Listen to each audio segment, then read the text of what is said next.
Well, hello everybody, and welcome to Gene's Reviews from a regular dude here in my car. If you're already subscribed, thank you very much. If you're not yet subscribed, please think about doing so. Make sure you tap that bell icon so you can be notified every single time I upload a new video. Also, give me a thumbs up if you don't mind. And if you stick around till the end, at the end of every single video, I have a joke. We're going to check out a channel I don't think I've done before. This channel is called Something Sinister. It says scary videos found on the internet. So let's check it out. I don't know if this is paranormal or just all kinds of scary, creepy stuff. On July 12th, Leah Amberly uploaded this disturbing video to her TikTok page. Jake! Jake!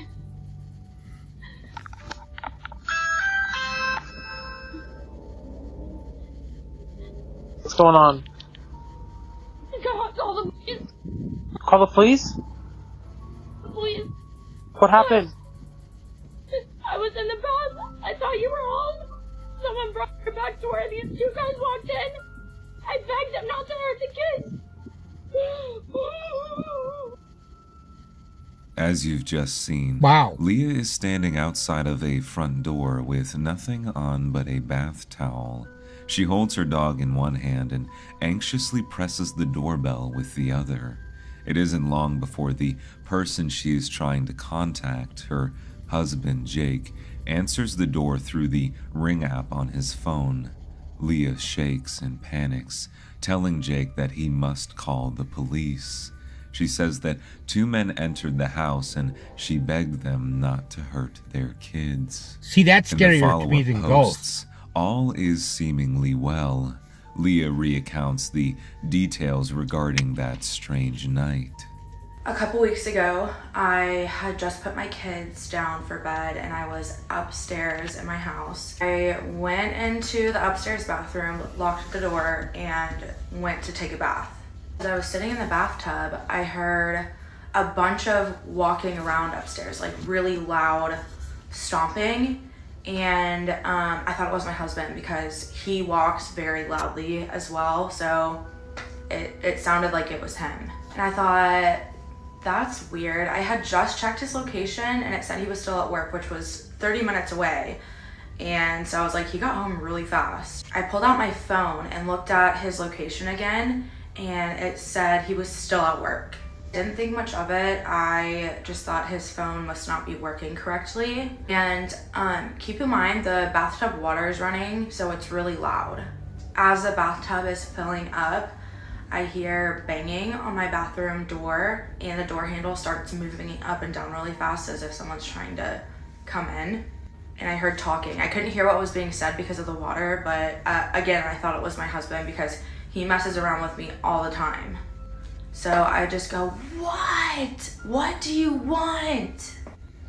At this point, the door handle breaks and two men barge in. Leah goes on to explain that the two men took her phone before fleeing the house. In an effort to call her husband for help, she goes to the front of the house and presses the Ring doorbell, which alerts him on his phone. She then begs him to call the police. That's smart. Since uploading the video, as well as evidence in support of her story, many commenters have criticized Leah for her reaction in the situation. While some just equate it to stress, others believe that Leah reacted poorly as she left her kids in the house when she ran to ring the doorbell. Regardless, Leah and her family all got away from the situation unharmed. What do you do? She doesn't have her phone anymore. Something of a miracle. What you are seeing right now I wouldn't really criticize her. You don't know what you're going to do in that situation. Falcon during her family trip to Disney World. This otherwise heartwarming video is actually the entrance to a deep rabbit hole. This young girl is Sarah Getchell. Her father, who goes by Daddy G, has posted some content on TikTok that has raised concerns for Sarah's well-being. This clip, originally posted to TikTok by Daddy G, is what began the controversy. What is this? Sarah, will you wear this ring as a sign and a promise to God and to me to remain pure until the day you're married? Yes. That is gorgeous. Give me your left hand. Okay, this ring will remain on your... As you can see, Daddy G gets down on one knee and reveals a purity ring to Sarah. Her reaction is one of genuine surprise. Prior to this, Daddy G had stated that he was proud of Sarah for maintaining her purity and that the ring was meant as a congratulatory gesture. Commenters were quick to share their opinions regarding the gesture, some asking for updates on Sarah and asking to see if she is still okay, while others say that people simply don't understand their father and daughter relationship. While most of Daddy G's accounts have been deleted, the Getchell YouTube channel is still up, as well as Sarah's personal TikTok page. Sarah's response to the videos of her and her father have been minimal, except in certain cases like this. So, to the person that tried to get my account banned, nice try. I appealed my age with TikTok and they have confirmed that I am in fact 22 years old. So, my account is up and up for good. It can't be banned because I'm not under 13. So, nice try, but I'm still here and I'm not going anywhere. A big takeaway from this video is that Sarah is in her 20s. Many people have thought that this has made the scenario even stranger. I learned about this next clip from Sarah It's Bear strange, on but TikTok. it's, I don't know. What you are about to listen to is an audio recording taken during a trip to the Sierra Nevada mountains. These mountains, as legend states, are home to unspeakable creatures, namely the infamous Bigfoot or Sasquatch. Here is the audio.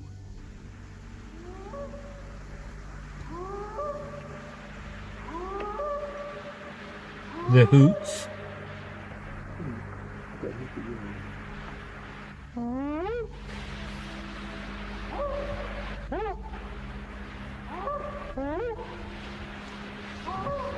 I wouldn't do that.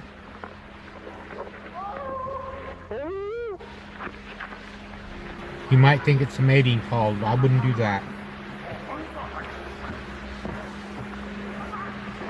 There's two of them across the creek at the big rocks.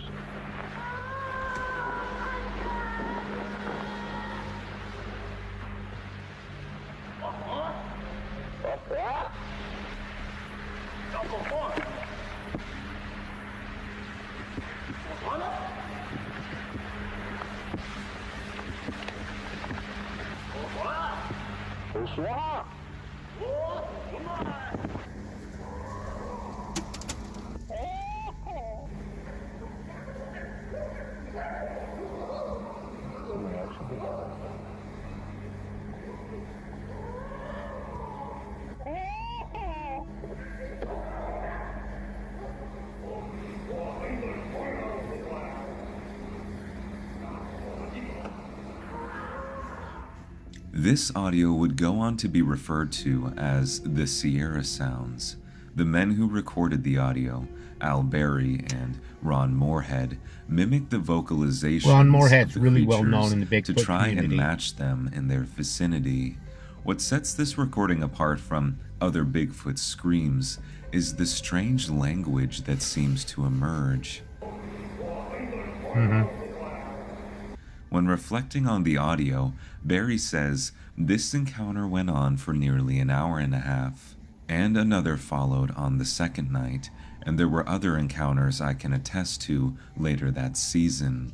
I was able to get reasonably good tape recordings of the sounds and interaction, and we cast several of the foot impressions, both in pine mat and snow.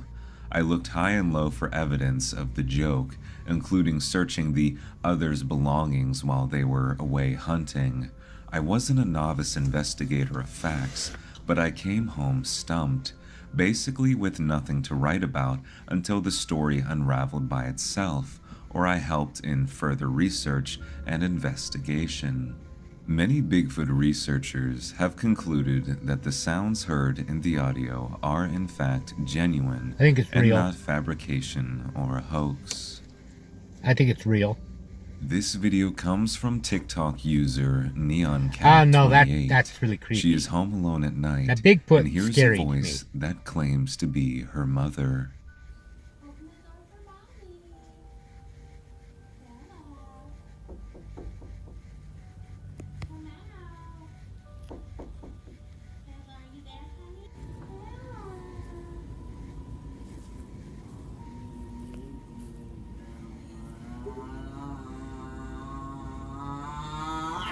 The voice is high-pitched before making a low, almost grudge-like sound.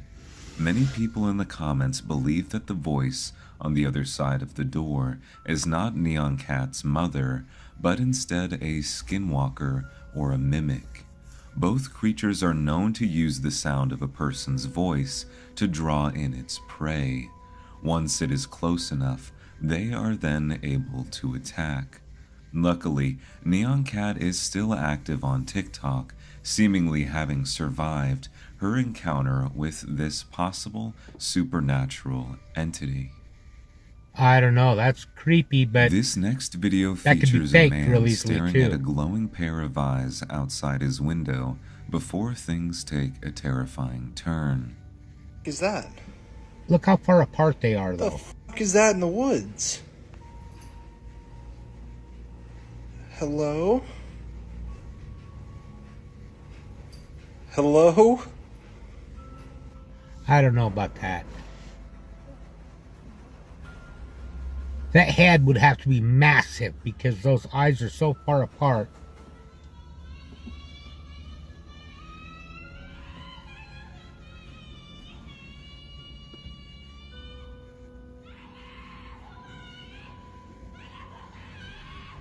Another mimic? The glowing eyes seem to pulsate from their position in the treetops. Later that night, the man hears a woman frantically screaming outside his home. Yeah, what was that? Whether the creature with the glowing eyes is making these noises or these are genuine cries for help from a terrified woman is uncertain. In the comments section, some have pointed out that the glowing eyes might belong to a great horned owl. Others say that the creature could I was thinking be that, the Mothman. but on July 12th, 2022, Paul Ferguson went live on his Facebook page. Just says that live. Okay. Yeah, I got it. Hey everybody. Just figured I'd send a quick check for y'all, but we're doing good right now. I just dozed off on the couch unintentionally, and I forgot to give a quick check for today. But yeah. Oh, when I can't actually get in contact with you guys, I'll probably post a quick check like this. For those of you who aren't aware, my little brother has passed away, and my mother is currently in the custody of, well, I'm not sure if it's a lot to deal with, but right now we're doing good. We're fine, but if I can't actually, like, Facebook somebody you guys, behind him? with live, because I don't have my phone and I don't know how to access my stepfather's, I'll post a quick check to let you guys know everything's going on. If you have any questions or anything, just comment them down below and I'll see if I can answer them in the Is next that his girlfriend or quick something check. behind him? Just keep supporting and pray that the two of us get through this. But I guess don't really have much that I can say right now.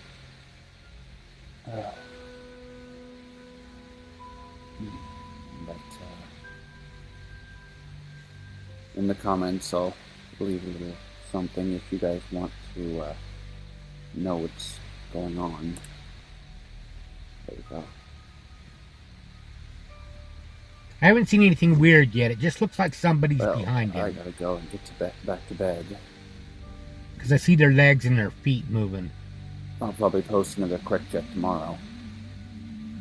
So, doodles. In this strange live stream, Paul subtly mentions that his brother has recently died. Paul appears to be distressed, spacing out periodically. This would be the last post that Paul would ever make to his social media, as the true story of his brother, Timothy's death, would be revealed. In July 2022, police responded to the family home in Norton Shores and found Timothy dead. Officers said that Timothy was emaciated and weighed only 69 pounds. His body also showed signs of hypothermia. According to Paul, Timothy was forced to live in a small closet in their basement. A detective showed pictures of the closet to court, indicating that the only objects in it were a blue tarp and an Amazon box. Police say that the room had an overwhelming odor of urine and feces. Paul testified that handcuffs and zip ties were used to restrict Timothy's movement, while cameras and motion sensors were used to monitor him, both in the closet and in the bathroom. Shonda, Paul and Timothy's mother, often discussed ways to keep Timothy uncomfortable, like forcing him to stand facing a wall for hours at a time or doing wall sits. Timothy was punished by being fed Carolina Reaper hot sauce, either on pieces of bread or poured directly into his mouth, which Paul admitted to doing to his younger brother. Paul even said that he occasionally placed Timothy in a bathtub of cold water, including the day before he died, for more than 9 hours. Texts reveal that Timothy was also forced at times to run up and down stairs while Paul chased him. All of this, Paul says, was per Shonda's orders, claiming that low self-esteem made him want to make his mom proud. Right now, Paul is serving between 300 and 100 years in prison, while Shonda is serving life. Wow. Well, thank you guys so much for 40,000 subscribers. If you like this video, either way, for both of them, it's life. That was a really disturbing story at the end. I want to know who that was with him in that video, though. There was somebody behind him.